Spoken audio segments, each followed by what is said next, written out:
ಶ್ರೀಗುರುಭ್ಯೋ ನಮಃ. ಶತ್ರುವಿನ ಕಾಟ ಜಾಸ್ತಿಯಾಗುತ್ತಿದೆಯೇ? ಶತ್ರುವಿನಿಂದ ತೊಂದರೆಯಾಗುತ್ತಿದೆಯೇ? ಶನಿವಾರ ದಿನದಿಂದ ಪ್ರಾರಂಭ ಮಾಡಿ.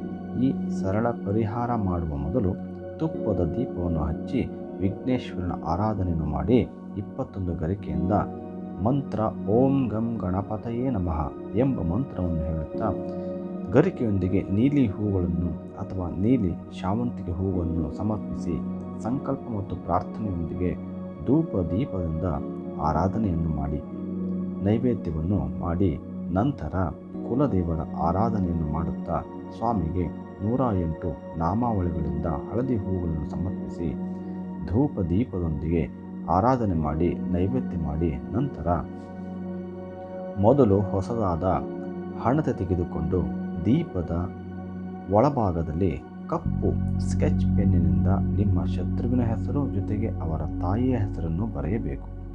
ಬರೆದ ನಂತರ ಹಣತೆಗೆ ಜೋಡಿ ಬತ್ತಿಯನ್ನಿಟ್ಟು ಸಾಸಿವೆ ಎಣ್ಣೆಯನ್ನು ಹಾಕಿ ದೇವರ ಕೋಣೆಯಲ್ಲಿ ದಕ್ಷಿಣಾಭಿಮುಖವಾಗಿ ಹಣತೆಯನ್ನು ಇಡಬೇಕು.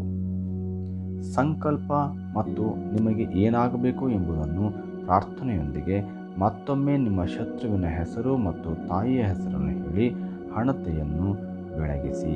ಹೀಗೆ 9 ಅಥವಾ 48 ದಿನಗಳ ಕಾಲ ಪ್ರತಿನಿತ್ಯ ಸೂರ್ಯೋದಯದೊಳಗಾಗಿ ಈ ಪೂಜಾದಿ ಜಪಗಳನ್ನು ಮುಗಿಸಿ 9 ಅಥವಾ 48 ದಿನಗಳ ನಂತರ ಕುಲದೇವರಿಗೆ ಹೋಗಿ ಯಥೋಚಿತ ಸೇವೆ ಮಾಡಿ ಅಭಿಷೇಕವನ್ನು ಮಾಡಿಸಿಕೊಂಡು ಬನ್ನಿ. ಹೀಗೆ ನಂಬಿಕೆಯಿಂದ ಶ್ರದ್ಧೆಯಿಂದ ಭಕ್ತಿಯಿಂದ ಮಾಡಿದ್ದೇ ಆದಲ್ಲಿ ಫಲಪ್ರಾಪ್ತಿಯಾಗಿ ಶತ್ರುವು ನಿಮ್ಮ ತಂಟೆಗೆ ಯಾವುದೇ ಕಾರಣಕ್ಕೂ ಬರುವುದಿಲ್ಲ. ಸರ್ವೇ ಜನೌ ಸುಖಿನೋ ಭವಂತು.